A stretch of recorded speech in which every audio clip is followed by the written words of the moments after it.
Olá, muito boa tarde a todos.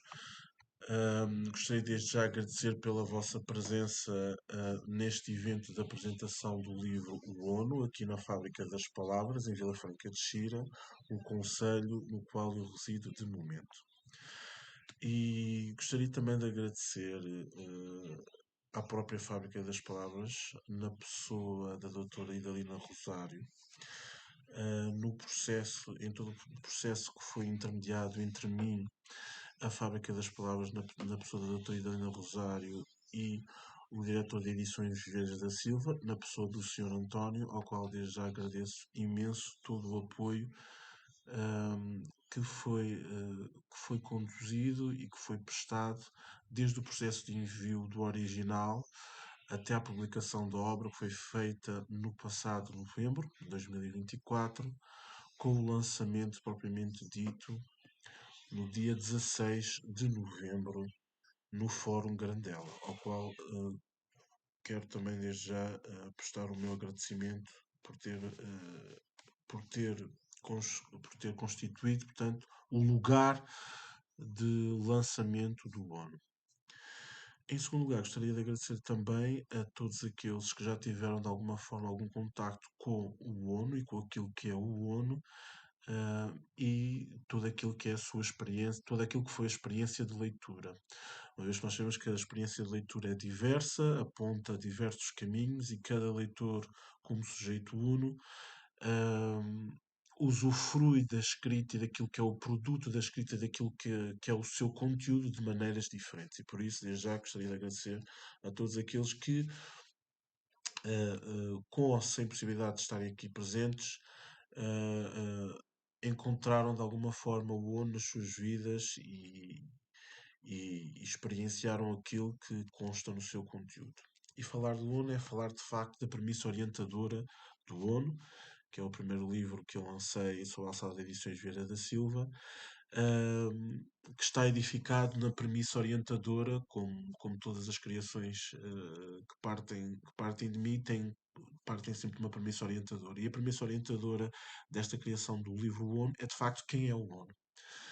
E quando eu de facto interrogo nesta obra quem é o ONU, é um desafio não só aos leitores, mas também àquilo que é a própria obra propriamente dita. E por isso mesmo vou fazer uso das palavras que constam na contracapa do ONU, passando à leitura integral. Quem é o ONU? O caminho para a liberdade individual, a luta contra a opressão e a transcendência espiritual são temas explorados de forma delicada e profunda no livro, deixando o leitor com questões perturbadoras sobre a condição humana. O autor adota um estilo de escrita intricado e lírico, com uma linguagem repleta de metáforas, imagens sugestivas e símbolos, que transmitem a atmosfera contemplativa e reflexiva da obra, fazendo um uso magistral da linguagem, empregando uma prosa poética e evocativa que leva a narrativa a um patamar artístico, criando uma atmosfera de deslumbramento e questionamento existencial. O autor demonstra o domínio de técnicas e influências de movimentos literários, como o modernismo e o existencialismo, elevando a obra a um patamar de excelência. O ONU é uma obra que se destaca pela sua riqueza narrativa, profundidade temática e excelência técnica, merecendo atenção e reconhecimento da crítica especializada.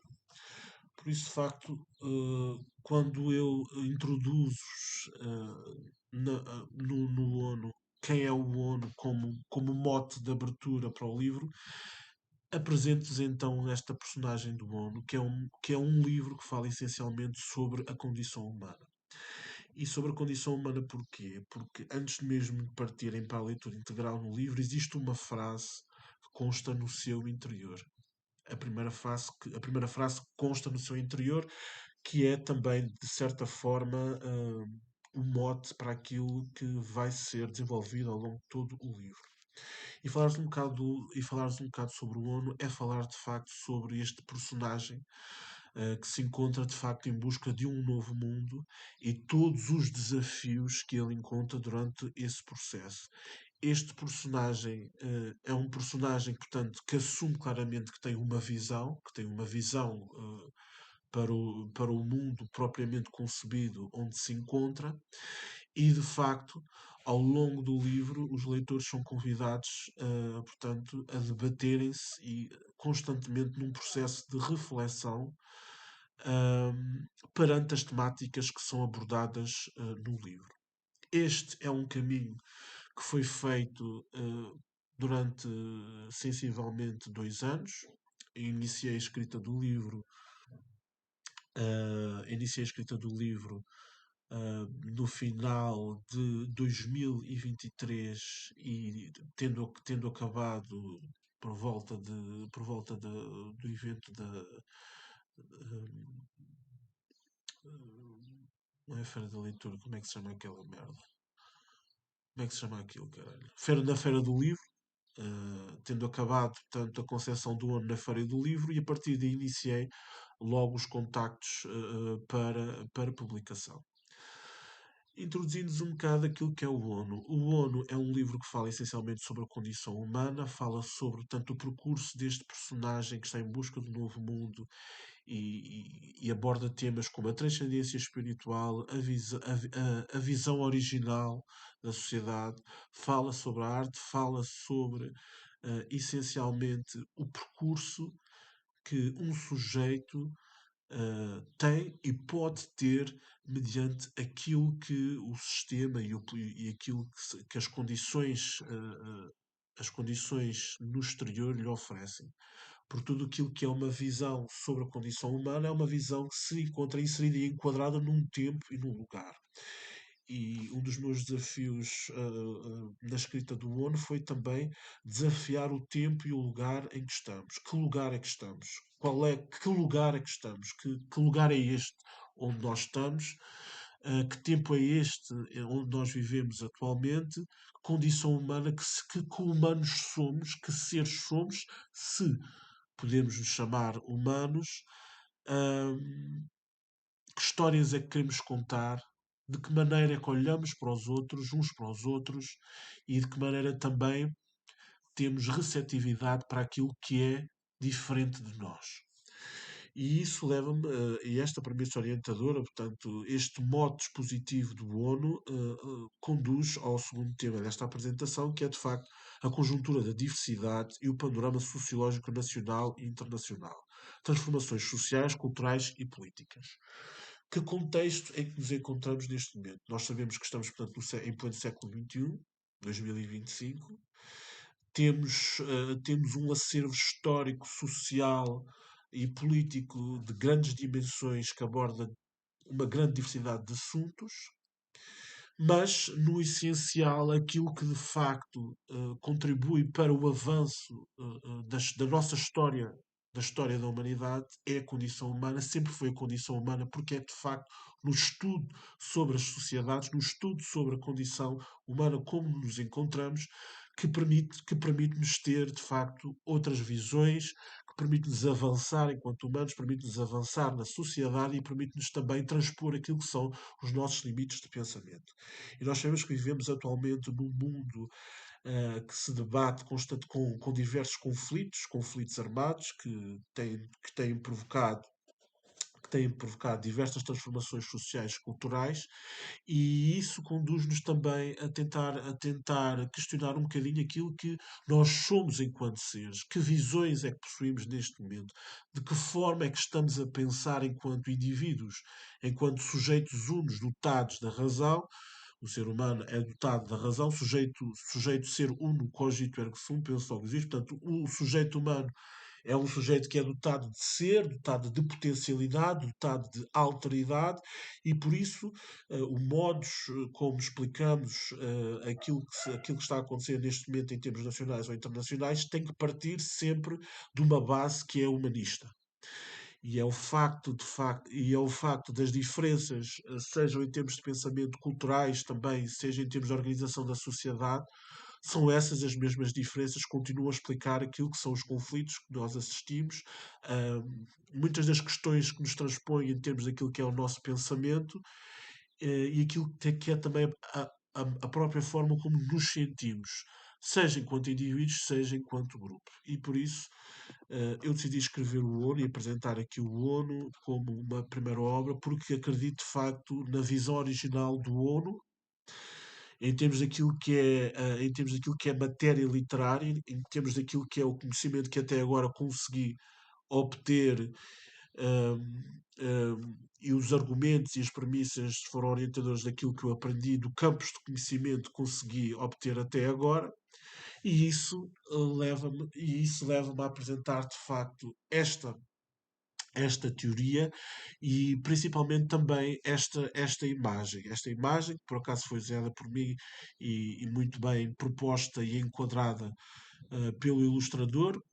Existiam outras propostas para a capa do ONU, mas eu decidi escolher esta porque acho que é a que reflete essencialmente o teor e o conteúdo da obra. E é neste sentido que eu convido-os também a não se deixarem ficar pelo ONU, se estiverem curiosos em querer saber de alguma forma as obras que contribuíram para a escrita do ONU, convido-os também a lerem duas outras obras muito interessantes que falam exatamente e que vão ao encontro de algumas perspectivas que falam o mundo. E essas obras são Os Negros em Portugal, de José Ramos Tinhorão, e A Sombra dos Dias, de Guilherme Pinel.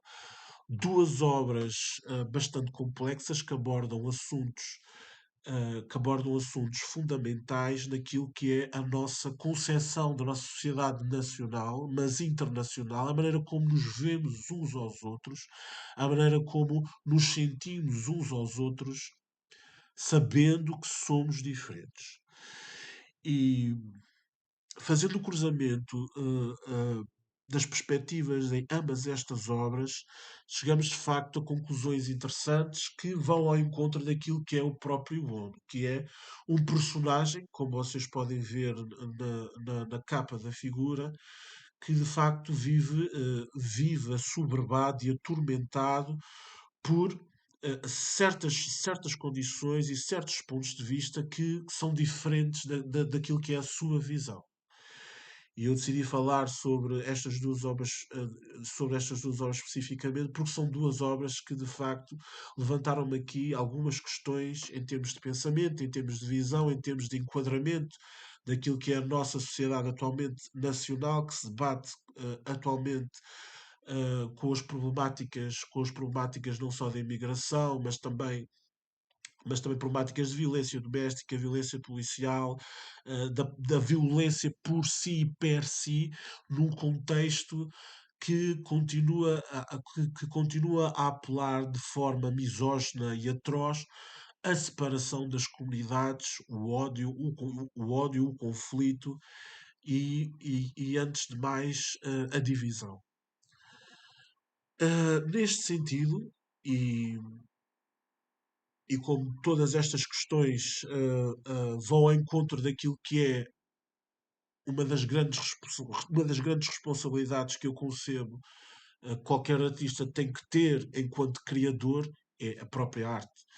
E a arte, para além de toda a complexidade que está em volta do seu termo propriamente dito, hum, tem de facto um enquadramento e uma especialidade bastante específica e que leva-nos de facto aqui e que leva-nos aqui de facto a expor aquilo que é o seu enquadramento, a expor aquilo que são as suas virtudes, ah, na temática que é o estado da arte. O estado da arte, como nós sabemos, tem que ver com o problema da arte. E o problema da arte continua a ser um debate, continua a ser tema de debate profundo, não só entre os artistas, como também os ditos especialistas da arte, porque o problema da arte é um problema de elevada complexidade e que merece toda a atenção para conseguirmos descodificar os símbolos, os significados e as significações que constam nos outros campos de estudo da humanidade.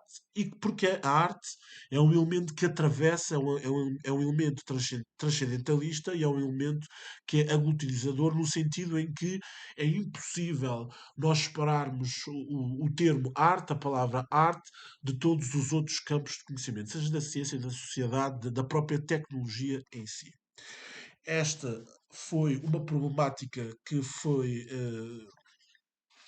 levou a um constante debate de muitos autores, Saussure, Hegel, Foucault, alguns autores nacionais também, o Pessoa, Saramago, não só os mais conhecidos, mas também outros criadores, outros artistas, que são de facto aqueles que eu partilho, que fazem avançar a história, entre parênteses, da arte. E é neste sentido que vou passar a leitura integral do Estado da Arte, um texto que da minha criação, hum, e que foi criado em 2024, enquadrado num trabalho de análise de um quadro de um famoso pintor português, no qual falarei a posteriori nesta apresentação. Mas, primeiramente, faço-vos a introdução daquilo que é a minha visão sobre o estado da arte, e assim passo à leitura integral. O estado da arte. Falar sobre o problema da arte é entender que a arte, como disciplina, matéria de assunções e problemáticas, assume divergências originais no seu sentido primeiro. Porque a arte é um termo demasiado complexo na sua plenitude, enquanto palavra, para conseguirmos depreender um sentido único, estático ou pessoal. O problema da arte está no seu sentido, porque a arte é sempre uma visão primeira de quem a cria. E por isso, tentar defini-la ou aferir julgamentos pictóricos com base em teorias de gosto pessoal é um caminho falacioso que desvirtua a qualidade da arte enquanto matéria de criação e sentido. Contudo, no debate sobre o estado da arte, importa perceber qual o contexto em que nos encontramos atualmente. Contexto esse onde impera a hipervelocidade da informação, da comunicação e também das imagens. Onde a humanidade debate-se com questões de teor extrasensorial, nomeadamente a questão da inteligência artificial e os próprios conflitos armados entre os Estados. Todos estes assuntos, que são do interesse das comunidades, afeta a própria visão, a produção, a contextualização, a interpretação e, acima de tudo, a disponibilização para a arte, antes da sua interpretação. E os artistas, os criadores, os heróis da modernidade, que através da arte possuem a chave para o sucesso e o avanço da história da arte, bem como da humanidade, debatem-se constantemente com estes assuntos, que tendem a extrapolar o natural sentido e significados alusivos às suas criações, porque o tempo onde estão inseridos é igualmente determinante no alcance da sua arte, na interpretação dos seus modelos artísticos, bem como na aplicabilidade dos seus testemunhos, visões e planos de percepção. Desde os primórdios da criação do homem e das primeiras sociedades, Grécia e Roma, o fundamento da humanidade, Grécia e Roma aqui, Grécia e Roma aqui como o fundamento, a origem, o fundamento das sociedades, que os artistas são os homens das artes. Aqueles que possuem, na natureza do seu espírito, poder de comunicar e de estabelecer um diálogo entre os seus comuns e os deuses. Por isso, ao longo do tempo, foram vários aqueles que sentiram, através do seu corpo e da sua arte, o contexto e as adversidades do tempo e do lugar que se encontram. Na produção da sua arte, facto comprovado como mais um dos pontos de convergência entre a opinião do autor e de Amadeu. Independentemente do tempo, a arte existe porque é o sentido do próprio tempo.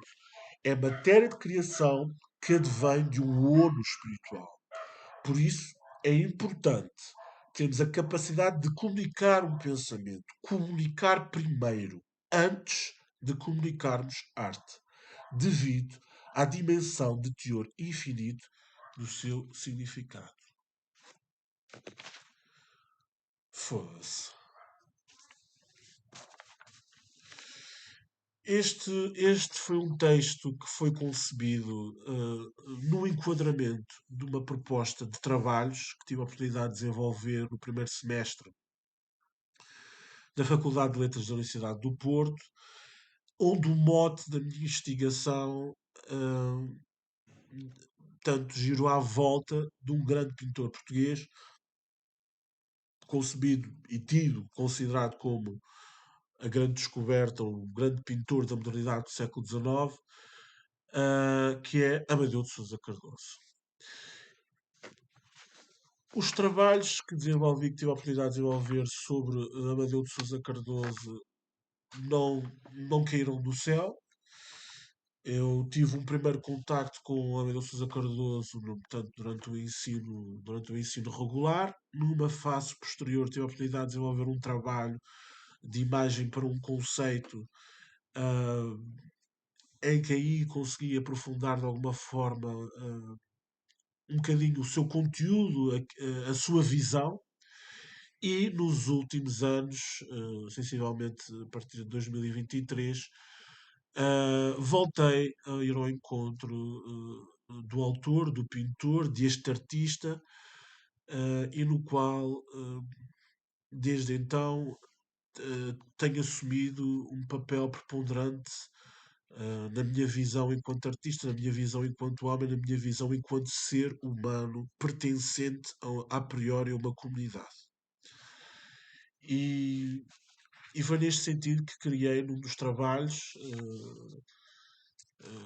talvez um dos trabalhos mais rápidos que eu fiz. Eu lembro perfeitamente, cons- iniciei o trabalho e concluí o trabalho em cerca de 1 hora, se nem tanto.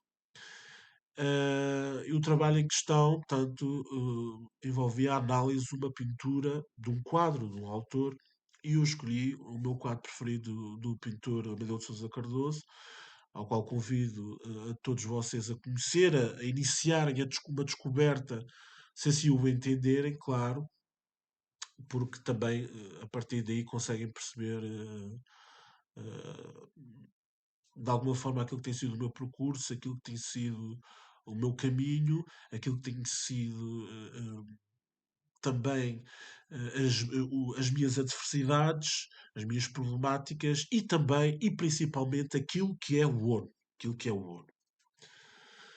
Uh, isto são tudo pistas que isto são tudo pistas que eu decidi incluir nesta apresentação porque acredito que possam fazer sentido para algum de vós que possa querer tentar perceber melhor aquilo que eu sou, aquilo que é o autor, aquilo que eu sou enquanto Mauro, aquilo que eu sou enquanto autor, aquilo que é o ONU enquanto matéria de criação.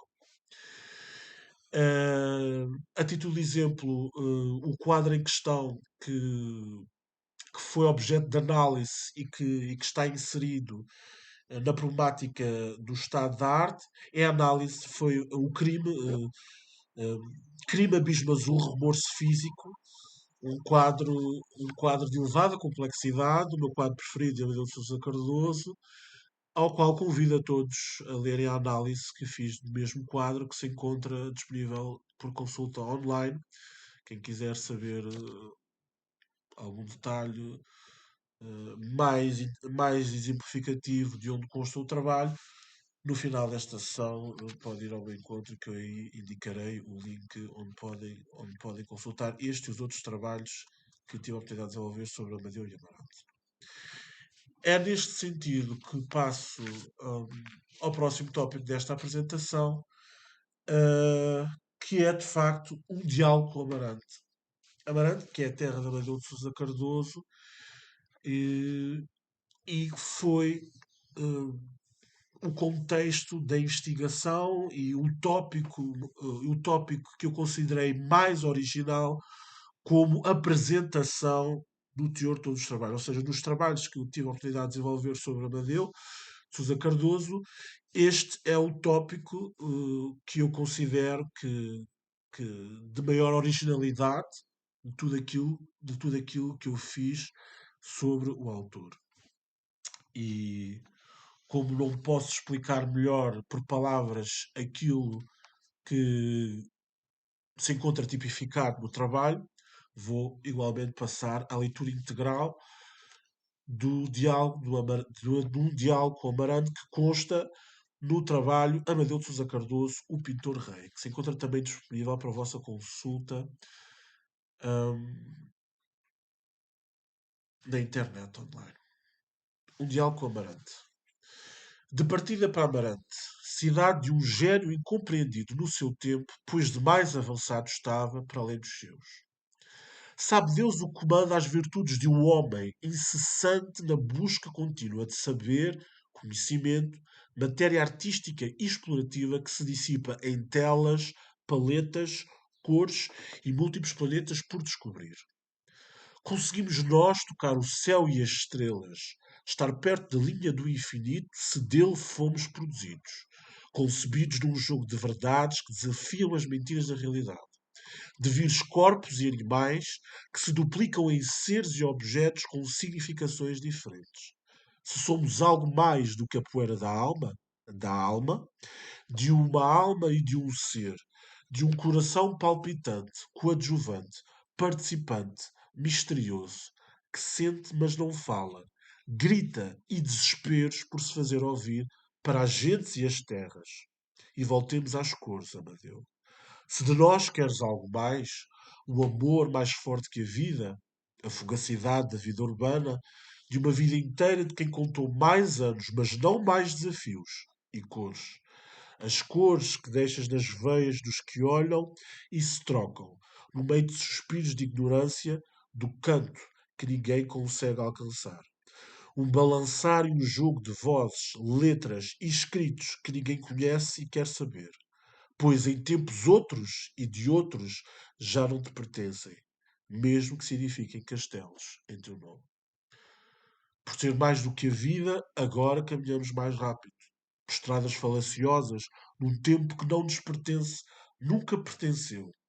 E como agora é engraçado caminhar até ti, mais uma vez, depois destes anos todos, mesmo que persistam os desafios de um país enterrado nas suas memórias antigas, como sabe, sem salvação milagrosa para aqueles que querem ser mais que a vida, mais como tu, ou até chegar a pontos e virtudes de conhecimento e saber que só a razão consegue entender.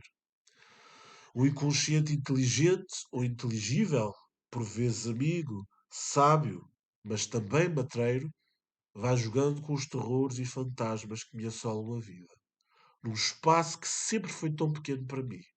Se não sentiste o mesmo, e se não sentes o mesmo, Amadeu, diz algo para que eu consiga entender os traços de uma vida gastada e desgastada. Provérbios e palavras com terminações que nos ultrapassam. Letras, mas as cores, cores, paleta molecular, que químicos e virtudes mais nos contos, para onde todos te perseguem, como eu, nesta procura de um entendimento que dê valor e significação onde já não existe. Livros que vão ganhando pó e bichos que se fazem ouvir por ti. Louco, os loucos, os burros, que carregam nas costas cicatrizes de um passado intemporal, dos que já foram e partiram, foste e permaneceste nos lugares que te criam.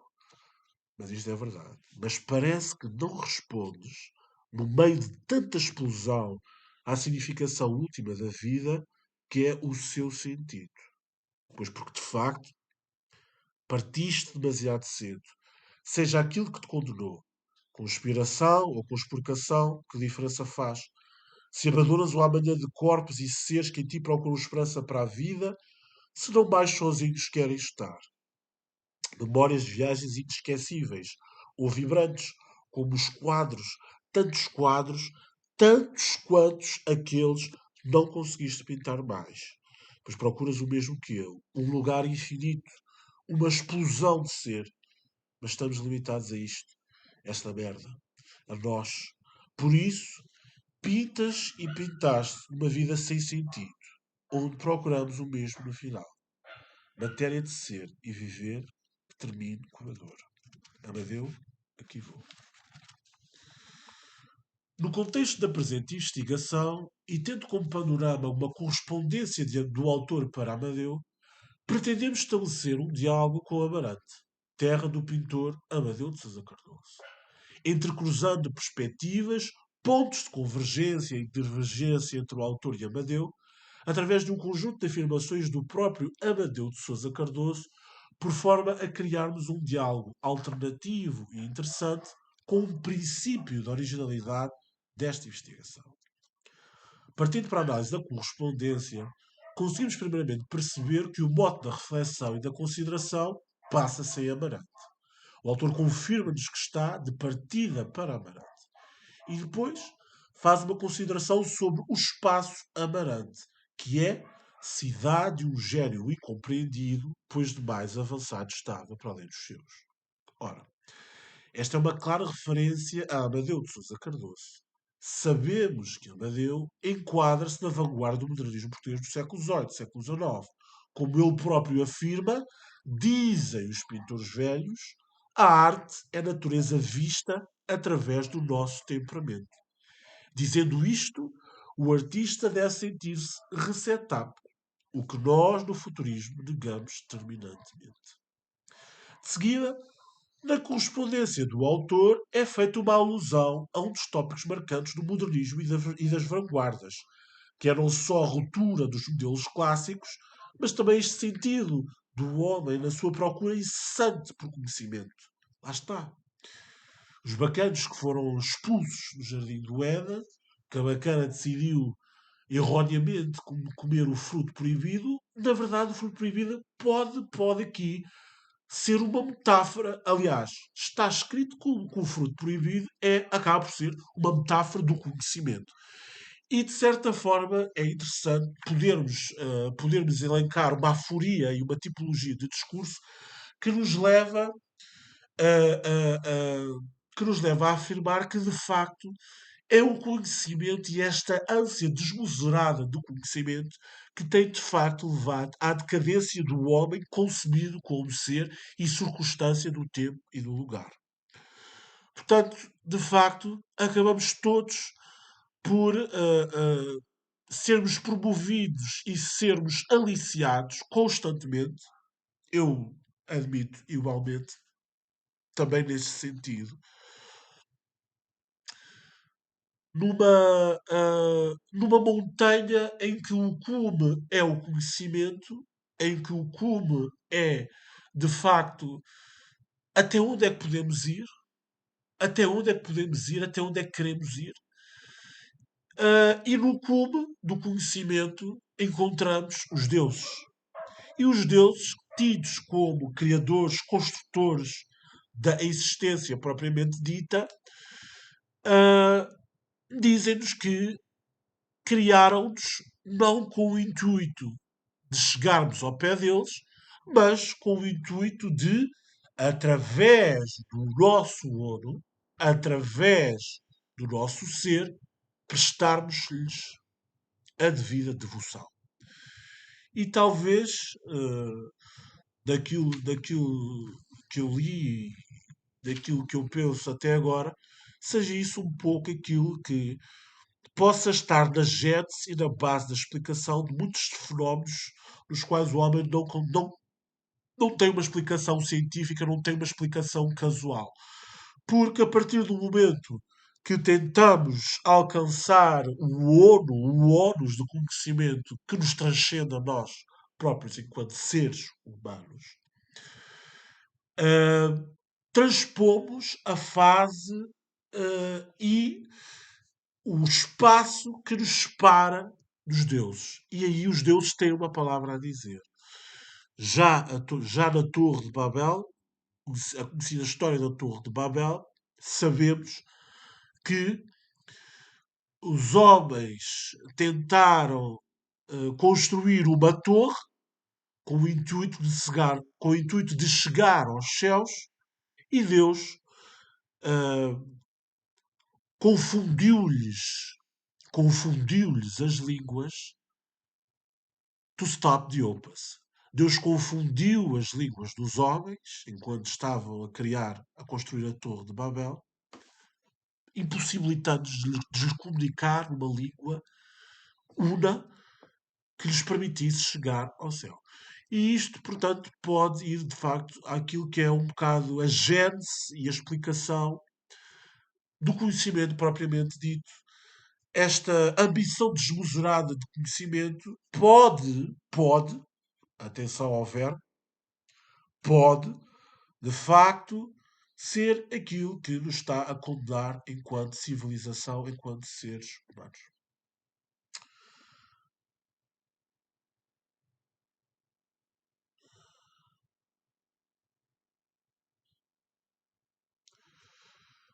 Uau! De seguida, na correspondência do autor, é feita uma alusão dos tópicos marcantes do modernismo e das vanguardas, que é não só a ruptura dos modelos clássicos, mas também esse sentido do homem na sua procura incessante por conhecimento, novos modelos artísticos e culturais, numa relação de diacronia com Deus, quando o autor refere: sabe Deus o que comanda as virtudes do homem incessante na busca contínua de saber, conhecimento, matéria artística e explorativa que se dissipa em telas, paletas, cores e múltiplos planetas por descobrir. É feito aqui uma possível referência à conquista do espaço pelo homem, quando o autor faz uma alusão aos múltiplos planetas por descobrir, no contexto dos novos avanços que se têm feito e das novas descobertas do espaço a cargo de estações internacionais mais conhecidas como a ESA, European Space Agency, e a NASA, International Space Station. O próprio Amadeu de Sousa Cardoso faz uma referência a esta ânsia de conhecimento pelo homem e pelo artista de criar e de ambicionar novos espaços e novos lugares, quando diz: o artista é um ente que tem, como todos, uma vida toda para fora. Isto é um foco irradiante, tendo a mais que os outros mortais o não ser opaco, ser atravessado em todas as direções possíveis por todas as sensações que impressionam de várias maneiras a sua sensibilidade. O gajo até a escrever era um gênio. Ou seja, Amadeu define o artista como um ente que pretende dizer alguma coisa.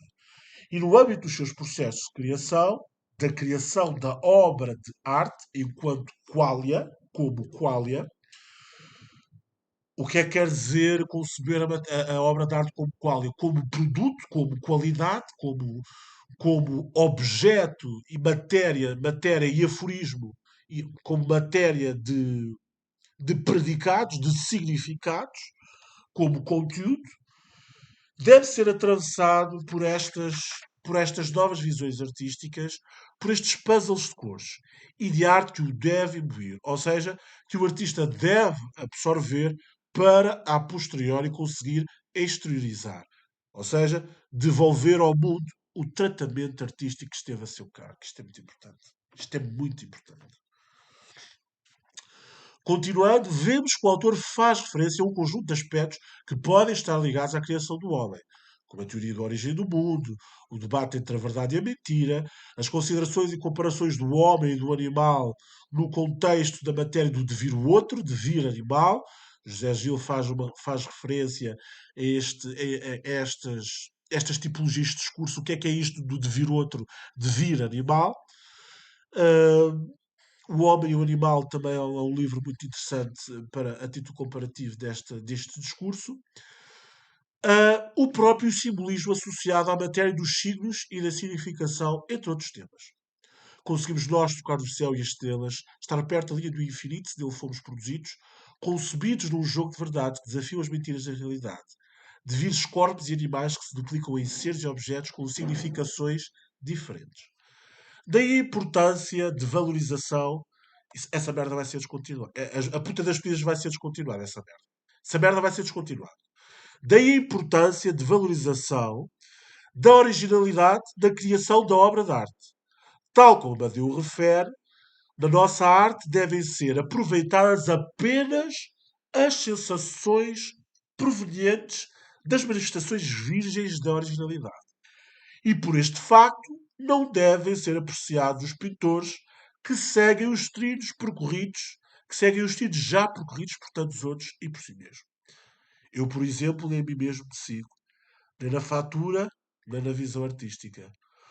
Tudo o que tenho feito é diferente do precedente e sempre mais perfeito. Talvez foi isso que também, eu acho que foi isso também que de facto o condenou. Foi esta loucura, a loucura que ele tinha de chegar a uma profundeza e a uma arte de. Foi um bocadinho também, foi de facto um bocado. Esta loucura, maluco. Amadeu faz aqui uma clara referência a algo que sempre definiu o seu percurso artístico enquanto homem. Esta procura contínua de desafiar os limites do perfeccionismo, da originalidade dos modelos artísticos e da inovação, que deve servir como mote para quem aprecia a própria arte. pois quando refere que os pintores que seguem os estilos já percorridos por tantos outros não devem ser apreciados, Amadeus faz uma crítica aos próprios críticos de arte e aos seus critérios de avaliação no contexto da apreciação das obras de arte. Uma vez que, no seu percurso, ah, tentaram por várias vezes inseri-lo e enquadrá-lo no movimento artístico e Amadeu, na sua gênese enquanto homem e pintor, contestou-lhes diretamente e frontalmente, dizendo categoricamente que vocês podem continuar a tentar inserir uma escola no movimento, mas eu sigo a minha linha de pensamento, eu sigo a minha originalidade. E a verdade é que, apesar de. E a verdade é que com esta sua personalidade, eh, pode não ter chegado a um locus da arte em termos de divulgação como outros pintores considerados mais conhecidos, mas ele de facto ele criou uma originalidade e um mundo que é seu. Criou uma identidade artística muito própria. E é por isso que não sei como é que esta merda não está aqui, mas devia estar. Ah, e como ainda que pretendo falar sobre outras coisas, vou-vos falar de uma citação. Se eu não vou ler isto tudo, não vou ler isto tudo. Não vou ler isto tudo, não faz sentido. Mas faz sentido sim. ah, não faz sentido a leitura integral desta merda toda, mas faz sentido sim dizer isto. E onde é que está essa citação? Essa citação está no Crime do Abismo Azul. Faz sentido dizer isto, sim. Não faz sentido fazer a leitura integral. Já vou. Onde é que isso está? Pensava que fazia sentido essa merda, não faz sentido. Faz sentido falar e depois passar a leitura da citação. E é neste sentido que passo também a leitura de uma citação que se encontra no quadro, que se encontra na análise do crime Abismo Azul, remorso físico, que diz o seguinte: aliás, duas citações, aquela de Santos Procati também é interessante. Mas onde é que está a outra?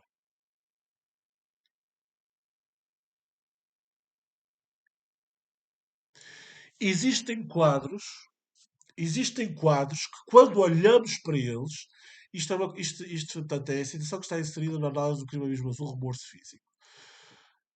E que vai ao encontro daquilo que eu defendo e daquilo que é a minha opinião sobre aquilo que Amadeu construiu, a originalidade da visão artística de Amadeu para os outros artistas do seu tempo. Existem quadros que, quando olhamos para eles, vemos aquilo que nos é dito ou aquilo que é descrito. Existem quadros que, quando olhamos para eles, vemos aquilo que nos é dito ou aquilo que é descrito. Vemos pelo tema, pelo título, pelo autor ou por outro motivo qualquer que esteja ligado com aquilo que queremos ver. Nestes quadros, o que vemos, vemos. Mas sabemos que, nestes quadros, também poderíamos ver outra coisa que não aquela que está representada no quadro. Ou seja, existem quadros, existem quadros que estão expostos nas galerias e nos museus em que, quando vemos de facto o quadro, vemos aquilo que está lá. Mas sabemos que também nestes quadros poderíamos ver outra coisa que não aquela que está representada no quadro. Nos quadros de Amadeu, isso não acontece.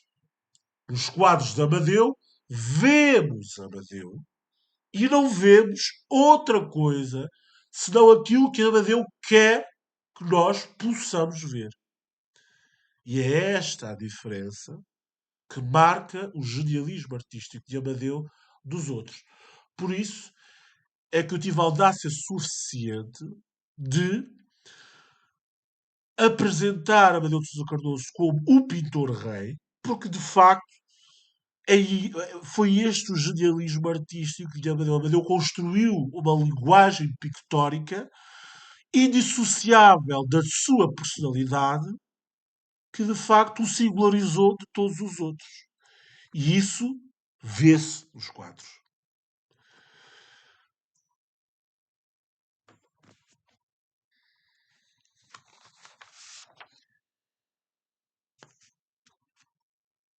Sandro Sprocati, um especialista da história da arte, faz uma citação que eu considerei como mote de apresentação também sobre aquilo que é o próprio estado da arte. E, e que neste sentido vou aproveitar esta circunstância, porque este facto, este trabalho foi de todos o mais interessante, o mais rápido, mas também aquele que no seu enquadramento, tendo em conta, tendo em conta a proposta que foi feita neste caso pelo docente da unidade curricular, foi o trabalho mais complexo. Mas eu tenho muito orgulho deste trabalho porque falo sobre Amadeu, falo sobre a história da arte, só consegui fazer só consegui fazer, portanto, elencar uma, um texto sobre a história da arte neste trabalho, analiso Crime, Abismo Azul, Rumor Físico, que é o meu quadro preferido do Amadeu, tudo isto numa temática e num enquadramento e num contexto em que eu próprio também senti uh, uma, uma, diria, um sentimento de conflito, de desafio. E é por isso que neste trabalho meti esta citação. E com ela neste trabalho, que está livre para a vossa consulta, que tem igualmente o nome da docente, esta citação que está neste trabalho e que aproveito hoje aqui para dizer é feita diretamente para a docente em questão, porque foi o trabalho que eu defendi, tenho muito orgulho deste trabalho e esta citação é de facto é de facto uma citação que eu pretendo que e que se pudesse esfregar e se pudesse esfregar na cara de alguém seria de facto na cara desta figura desta desta fonte de autoridade. O vasto conjunto de técnicas, conhecimentos e objetos concretos a que chamamos artes visuais constitui uma matéria de estudo muito mais difícil e complexa do que normalmente se pensa.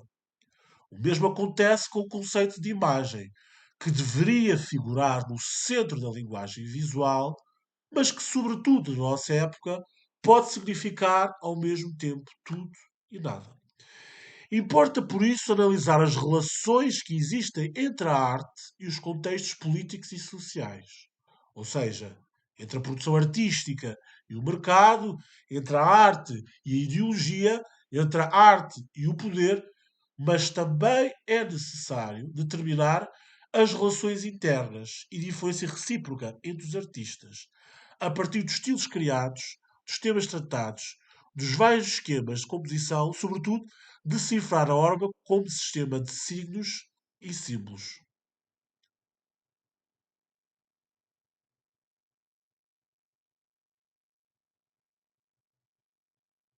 Não é esta a citação, caralho. A citação é de Ansel de Mar, é esta a citação que de facto eu pretendia dizer. Com a expressão arte moderna, chama-se a atenção para o facto de que, em qualquer momento do nosso tempo, surgiu na arte, E graças a ele, algo completamente novo. Algo que diferencia esta arte moderna e apenas ela de toda a arte antiga. Esta novidade, mais sentida na sua essência que realmente conhecida, tem sido apaixonadamente exaltada e, da mesma forma, combatida. Tem sido compreendida e mal entendida.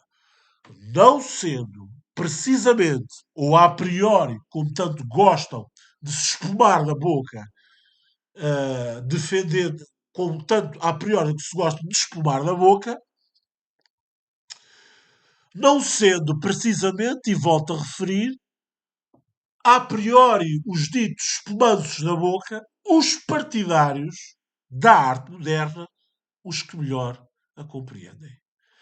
Antes de Celdimar, isto tem uma fonte, antes de Celdimar, A Revolução da Arte Moderna, 1981, edição Livros do Brasil, Lisboa. Assim, e como conclusão deste seguimento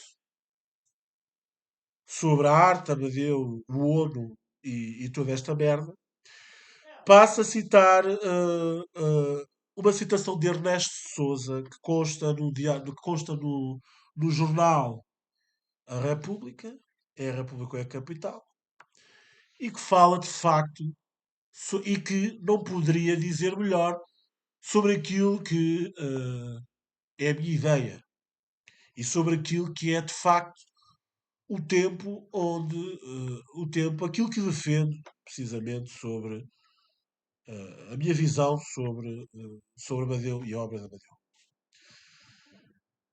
E passo a citar Ernesto Sousa, é a citação de Ernesto Sousa. Um homem e uma obra estão vivos e à espera. Não sei de melhor coisa para dizer e repetir neste cinquentenário de Amadeu de Sousa Cardoso, que o homem e uma obra estão vivos e à espera de serem descobertos para um maior e verdadeiro amor. Uma citação muito conhecida de Amadeu de Sousa Cardoso, para concluir esta temática sobre ele e sobre a influência que tem tido no meu percurso e na influência que também teve no ONU. Uma citação muito conhecida de Amadeu de Sousa Cardoso. Eu sei o que agrada no geral. Eu sei o que agrada no geral. Eu, na generalidade, desagrado. Até certo ponto, não é menos lisonjeiro.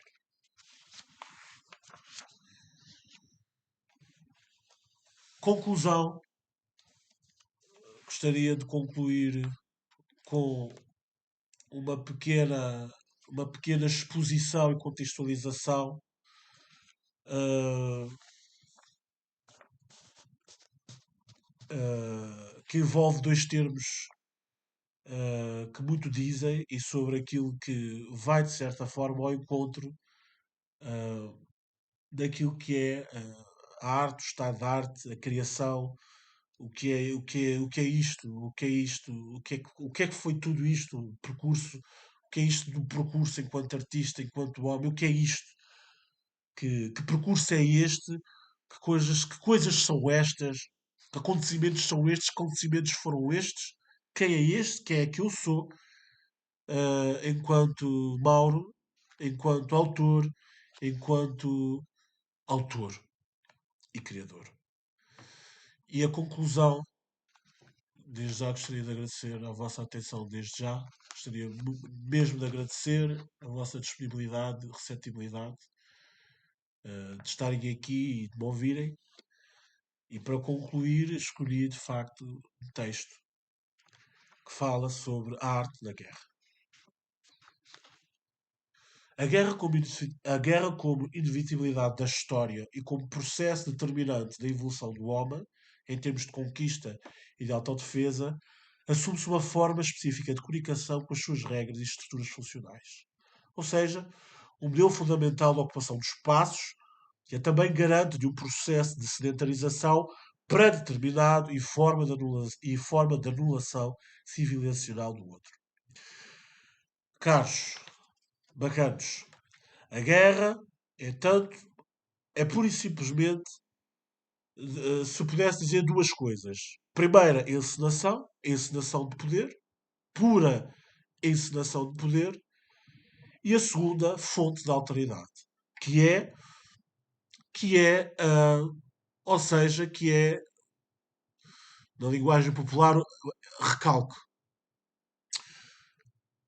Encenação de poder e fonte de alteridade. E o que é que isto significa? Significa uma transposição e um envio de alteridades que a priori são constituintes de uma forma própria de organização da sociedade, que depois se debate com uma fonte de alteridade, uma forma de organização da sociedade diferente.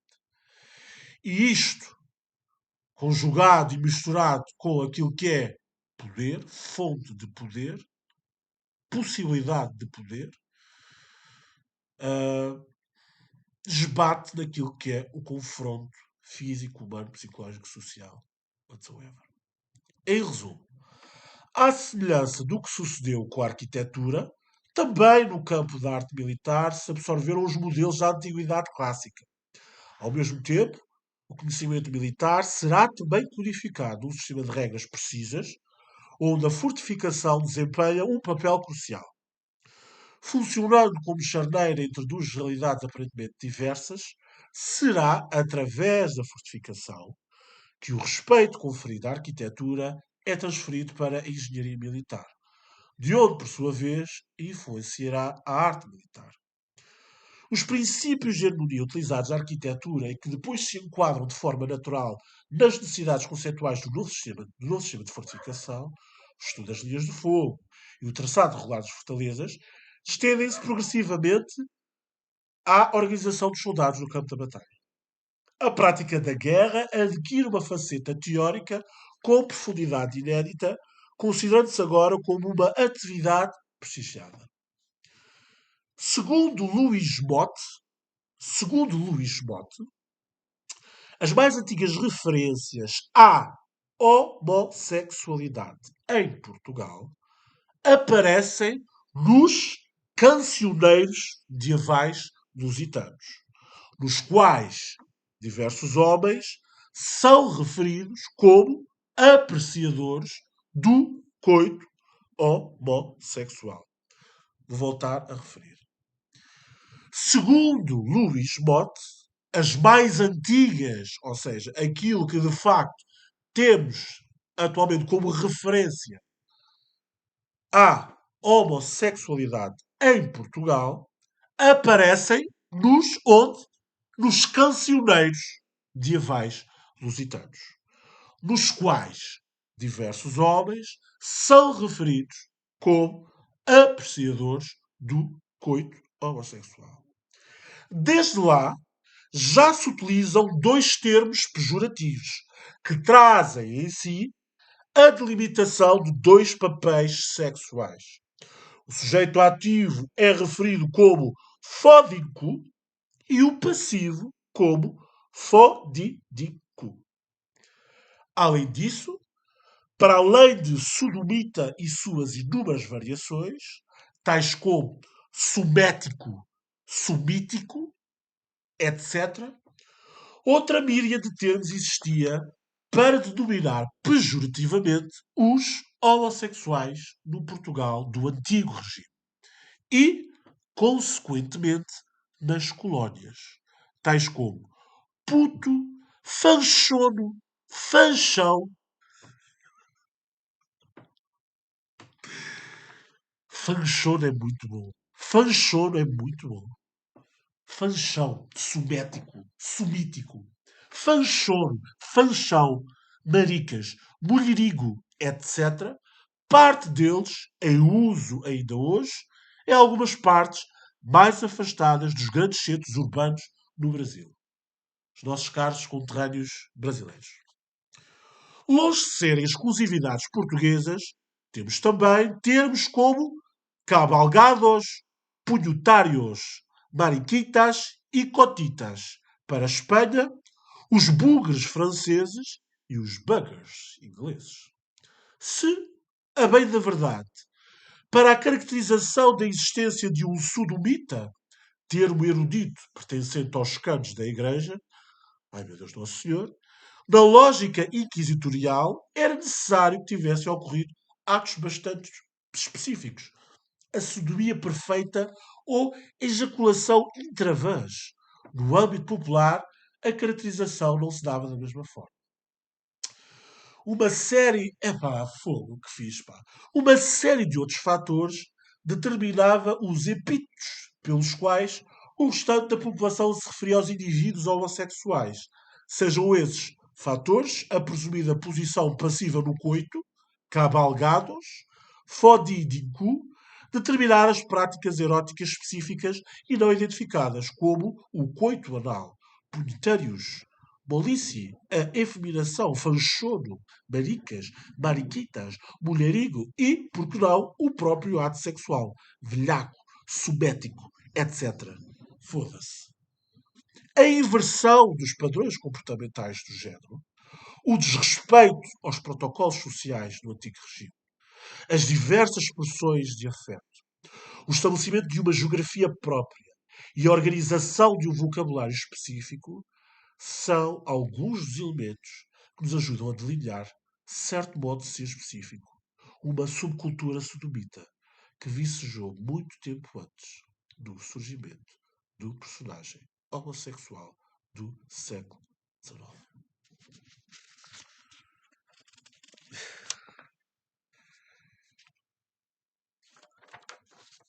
Mais duas citações e acabo. Ser um homem de verdade, o que é que isso exige?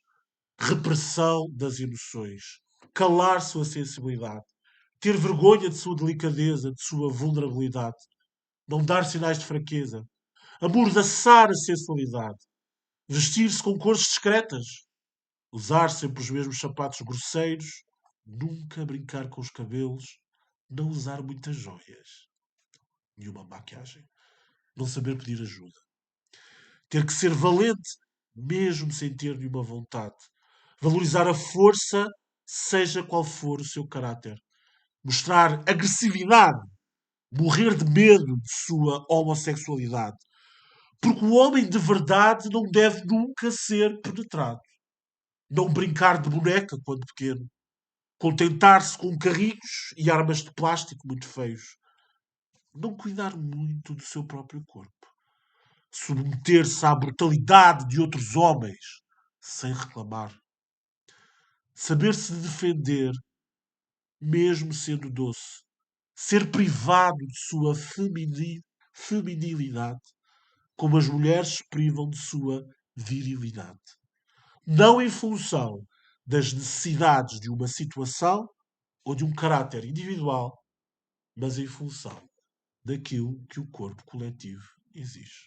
Despedes, 2006. E a última citação, para acabar esta apresentação do ONU, antes de passar a palavra ao Sr. António, uma citação de Yuval Noah inserido no livro Homo Deus. Cada ser humano é um raio ímpar de luz que ilumina o mundo de uma nova perspectiva e que acrescenta cor, profundidade e sentido ao universo. Por conseguinte, devemos dar toda a liberdade possível a cada indivíduo para que este vivencie o mundo, siga a sua voz interior e exprima a sua verdade. Quanto maior for a liberdade de que os indivíduos gozam, mais belo, valioso e significativo será o mundo. Acabei. O que é que achaste, não é? Claro que não. E isto foi só um ensaio, claro que eu não vou dizer isso.